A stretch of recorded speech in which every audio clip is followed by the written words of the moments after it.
चलो हमारे साथ। कहा? घर और कहाँ? अपने दिल पर पत्थर रखकर मैंने ज्योति और सावित्री को अपने घर से निकाल दिया। जब तक ज्योति उस घर में था ये फूल अपवित्र थे। अब ज्योति उस घर में नहीं रहा तो ये फूल भी पवित्र हो। वैसे ये घर है किसका? ये मेरे चाचा का घर था। कई साल पहले वो हज के लिए गए थे, आज तक नहीं लौटे। तुम मुझसे नाराज हो क्या क्योंकि मैंने तुम्हें थप्पड़ मारा? जब से होश संभाला है मारी तो खा रहा हूँ, कभी किस्मत की कभी लोगों की। मैं बहुत घबरा गई थी, कभी किसी ने मुझसे ऐसी बात नहीं की। मेरा मतलब है इतने अच्छे से। तो क्या तुमने मुझे मेरे अच्छे व्यवहार की सजा दी थी? नहीं, बस मुझे समझ नहीं आया कि क्या करूं। मतलब तुम मुझसे नाराज नहीं हो?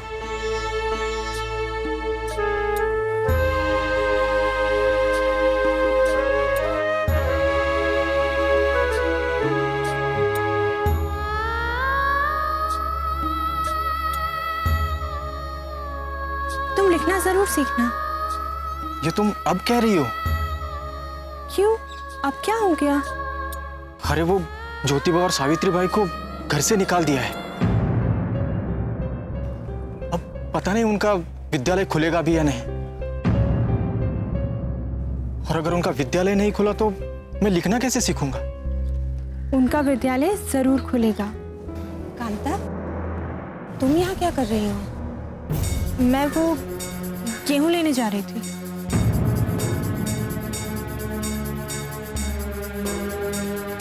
गेहूं लेने आई थी और बिना लिए चली गई। और तुम क्या देख रहे हो? मैं वो खेतों में जा रहा था। अगर जो मैं समझ रही हूँ वही बात है तो मुझे कांता से बात करनी होगी।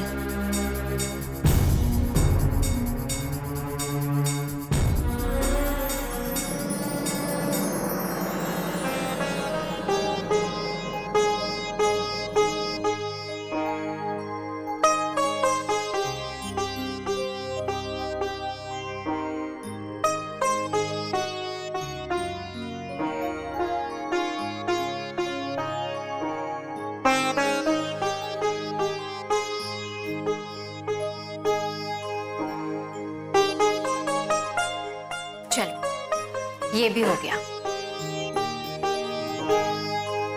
अब बस हमें जरूरत के कुछ बर्तन चाहिए। सुनिए, हाँ। संदूक में कुछ पैसे रखे हैं, आप बाजार से कुछ जरूरत के बर्तन तो ले आइए। ठीक है, अभी लेके आता हूँ। उसकी कोई जरूरत नहीं है, बर्तन खुद यहाँ आ गए। भाऊ, ये आप क्या कर रहे हैं? आपने पहले ही हम लोगों के लिए इतना कुछ किया है। अरे जैसे इतना सही वैसे थोड़ा और। बिल्कुल नहीं भाऊ, अब हम आपको और तंग नहीं कर सकते। तंग? अरे हम तो अपना घर खाली कर रहे हैं। हमारे घर में इतने बर्तन हो गए, इतने बर्तन हो गए कि वो आदमियों का घर कम और बर्तनों का घर ज्यादा लगता है।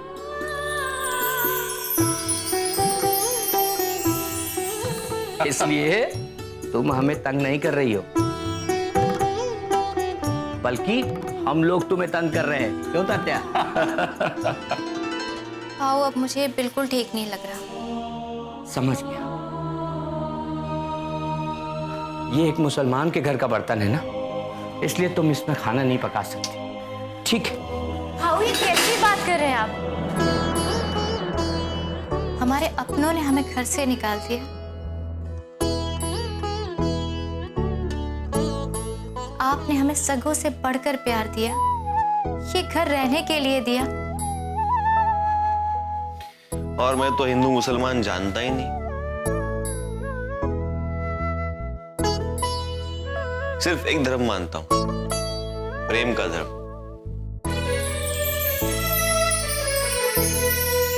इंसानियत। नहीं नहीं, मुझे ऐसा लगता है सावित्री कि तुम लोगों को ये सब ठीक नहीं लग रहा। मैं ले जाता हूँ इसे। भाव, लाइए, अब ये आपके नहीं बल्कि मेरे बर्तन हैं और इन्हें यहाँ से ले जाने का आपको कोई अधिकार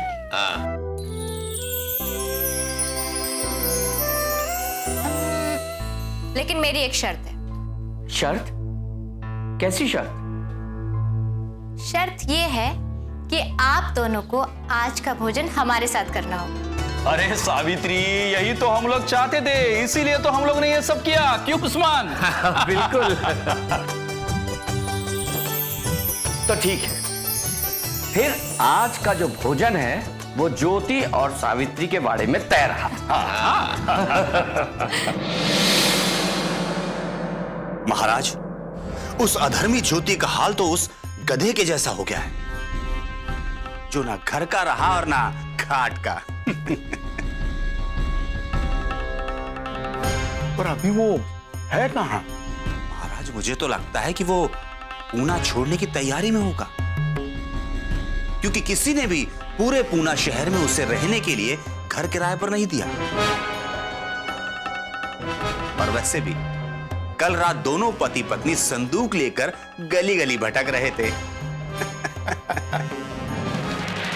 महाराज, वो आधी रात के बाद ना मुझे नींद आने लगी, सो मैं घर चला गया।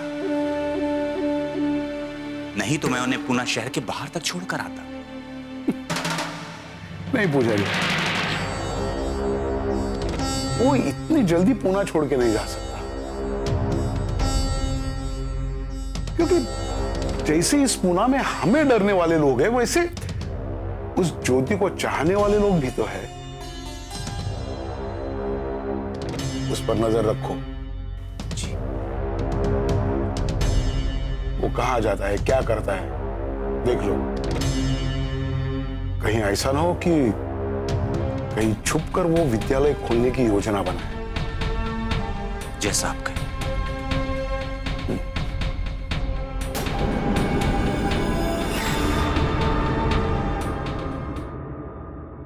भोजन तो बहुत ही उम्दा था।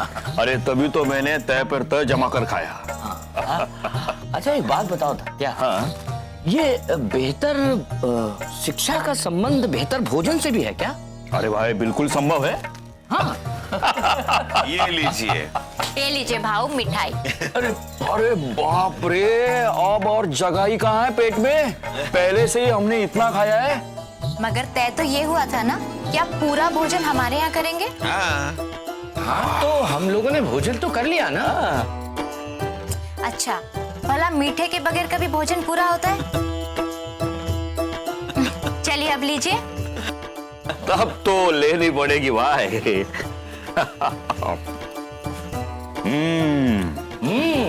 बहुत ही उम्दा है। हाँ। अरे ज्योति, तुम भी खाओ। नहीं नहीं, ठीक है, आप लोग। ज्योति, इसके आगे की योजना क्या है? जितना जल्द हो सके विद्यालय के लिए कोई घर देखना पड़ेगा किराए पर। लेकिन इस पूरे पूना शहर में कोई हमें घर देने के लिए तैयार नहीं है पेशवा के डर से, तो विद्यालय के लिए जगह कहां से मिलेगी? मेरी नजर में एक मकान है। अगर तुमको ऐसे लग रहा है कि वो जगह विद्यालय खोलने के उपयुक्त है, तो मेरी मान लो कि वो जगह तुम्हें मिल जाएगी। अच्छा, ऐसा कौन है जो पेशवा से डरता नहीं है? अरे ज्योति, तुम उसकी चिंता मत करो। यहाँ ऐसे भी लोग हैं जो पेशवा की फिक्र नहीं करते, उसकी परवाह नहीं करते। तो फिर ठीक है, हम जल्द से जल्द घर देख लेते हैं। पहले मिठाई तो खा ले।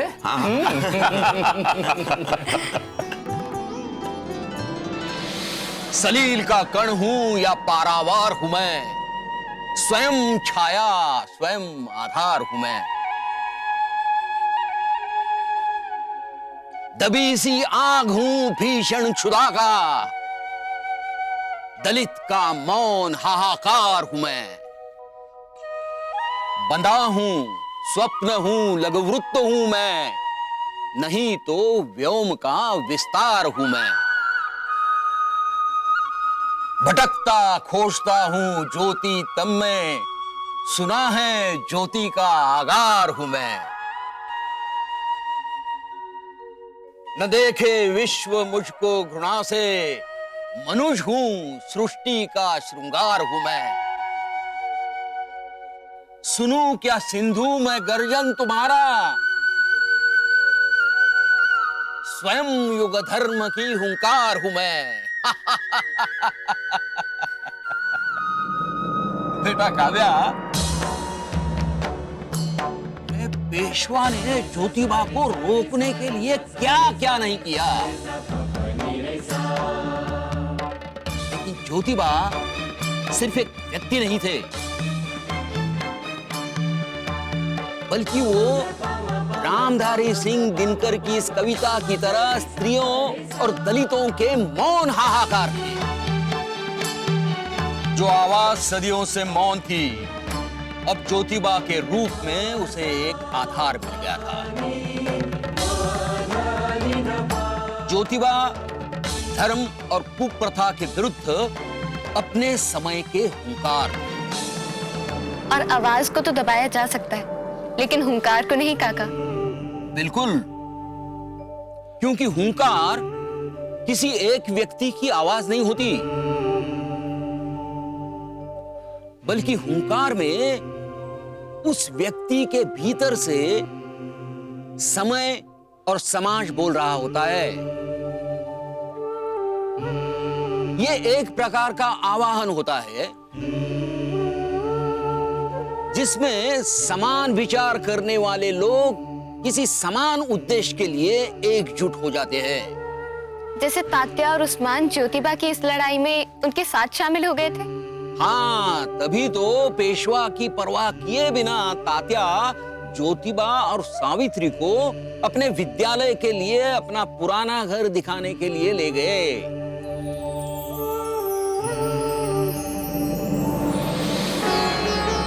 आइए।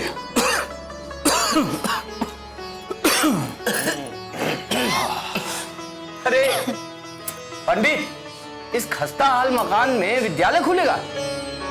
यहाँ बच्चे पढ़ेंगे कम और खांसेंगे ज्यादा। उस्मान भाई, जिस जगह को तुम खंडर कह रहे हो ना, कभी यहाँ हमारे पुरखे शान से रहा करते थे। हाँ वो तो इस खंडहर नुमा मकान को देखकर लग ही रहा है कि कभी इमारत बुलंद रही होगी। लेकिन यहाँ विद्यालय नहीं खुल सकता। क्यों? अरे नहीं खुल सकता। ज्योति, सावित्री, चलो, हम इससे अच्छी जगह तलाश करेंगे।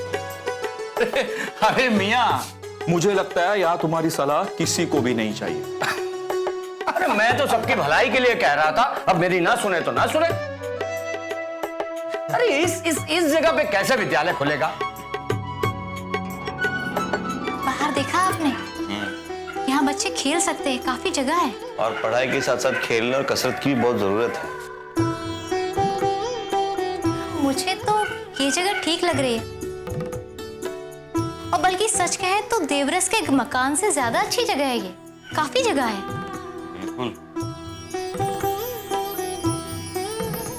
भाऊ, विद्यालय खुलने के लिए जगह बहुत बढ़िया है, लेकिन ये जगह किसी ना किसी के तो काम में आती होगी ना?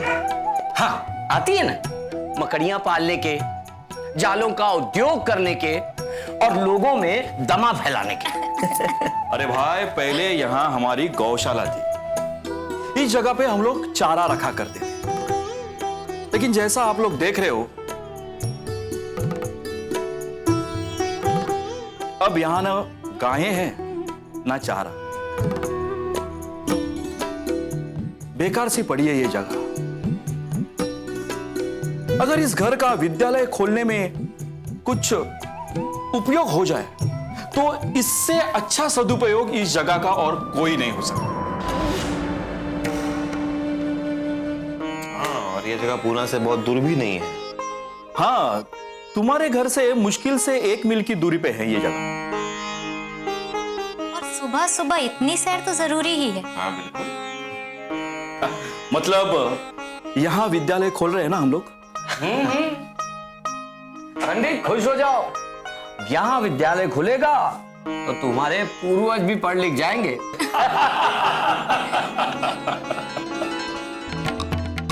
विद्यालय? ये अशुभ समाचार तो मुझे तुरंत जाके पेशवा जी को और महापुजारी को बताना चाहिए।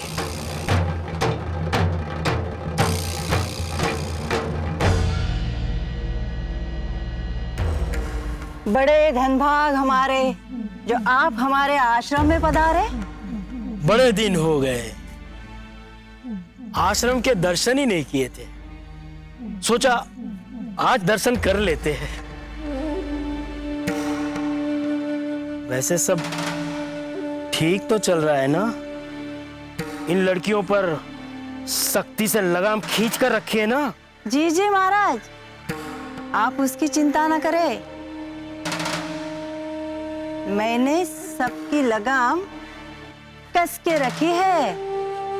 लेकिन महाराज, आप मेरा एक काम करा दो। पेशवे महाराज से कह के इस आश्रम के लिए दान दक्षिणा करा दे। वो क्या है ना, इन लड़कियों को पालना मतलब किसी हाथी को पालने के बराबर है। आप समझ रहे हैं ना मेरी बात? समझ रहे हैं, किंतु आप इसकी बिल्कुल चिंता ना करें। आप सिर्फ हम ब्राह्मणों का ख्याल रखें। जी जी जरूर। इस विधवा आश्रम का तो पेशवा ख्याल रखेंगे।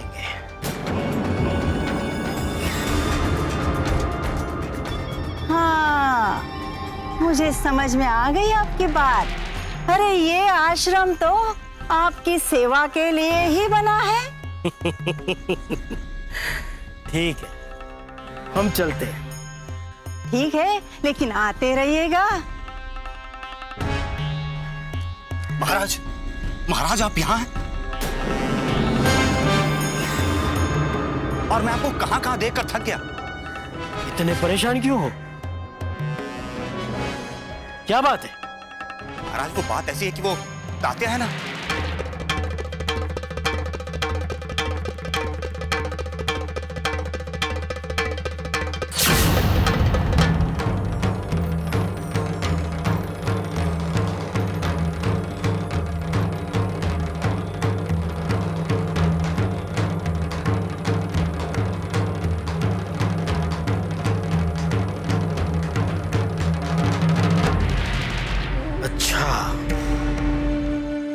अब इन चींटियों के भी पर निकल आए। चलो।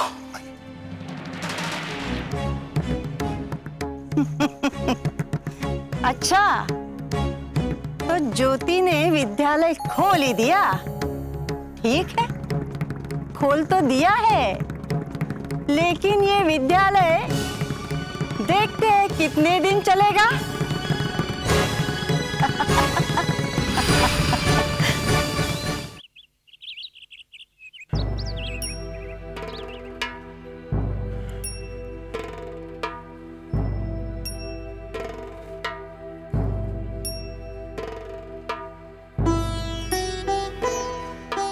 अरे क्या हुआ, आप परेशान हैं? अरे तुमने तो मुझे रंगे हाथ पकड़ लिया। सेठ जी बात मत टालिए, बताइए क्या हुआ। सावित्री, मैं सोच रहा था कि तात्या भाऊ ने अपना पुश्तैनी मकान विद्यालय के लिए हमें दे दिया है, लेकिन बहुत सारी चीजें हैं जिनकी हमें व्यवस्था करनी पड़ेगी। जैसे बच्चों की लिखने की तख्ती है, उनके बैठने की व्यवस्था है, ऐसी कई सारी चीजें हैं। और उसके लिए हमें धन की आवश्यकता होगी। बिल्कुल, और वो धन हमारे पास है नहीं। ये आपसे किसने कहा कि हमारे पास धन नहीं है? विद्यालय की आवश्यक चीजों के लिए हमारे पास पर्याप्त धन है। कहाँ है धन?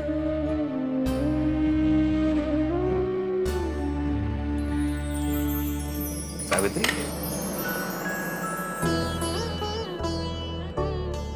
ये देखिए, मैंने आपसे पहले भी कहा था, मेरे लिए इन गहनों का कोई मोल नहीं है। ये तो बस स्त्री के शरीर की सुंदरता बढ़ाते हैं। हमें उनके मन को मजबूत करना है, उन्हें शिक्षित करना है। अब विद्यालय ही हमारा सच्चा गहना होगा। सावित्री, लेकिन ये तुम्हारे गहने हैं सावित्री, इसे हम कैसे ऐसे? लेकिन सावित्री, अभी हमारे सामने घर चलाने की बहुत बड़ी समस्या है। उसमें विद्यालय के लिए धन बेचना, क्या वो ठीक होगा? बिल्कुल ठीक होगा। अभी हमारे लिए सबसे आवश्यक ये है कि हम अपना विद्यालय खोलें। घर तो वैसे भी किसी न किसी तरह सबके चल ही जाते हैं। अब आप जाइए, देर मत कीजिए।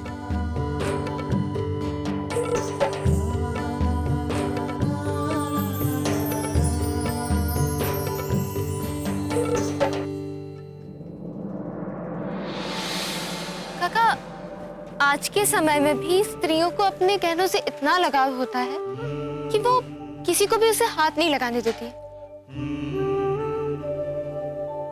और एक तरफ सावित्री बाई, जिन्होंने उस समय अपने पति को अपने गहने अपने हाथों से दे दिए ताकि वो उन्हें बेचकर स्त्रियों के लिए विद्यालय खुलवा सके। Really, she was a great lady. हाँ बेटा, सावित्री बाई की महानता इस प्रकार भी समझी जा सकती है। यहाँ एक तरफ पुजारी जैसे लोग थे जो अपनी पत्नी के गहने बनवाने के लिए दक्षिणा प्राइज कमेटी का पुरस्कार प्राप्त करने की कोशिश कर रहे थे। सिर्फ अपनी पत्नी के गहने बनवाने के लिए उन्होंने पेशवा के साथ मिलकर सावित्री बाई और ज्योतिबा को उन्हीं के घर से बाहर निकलवा दिया था। और दूसरी तरफ हमारी महान क्रांति ज्योति सावित्री बाई थी।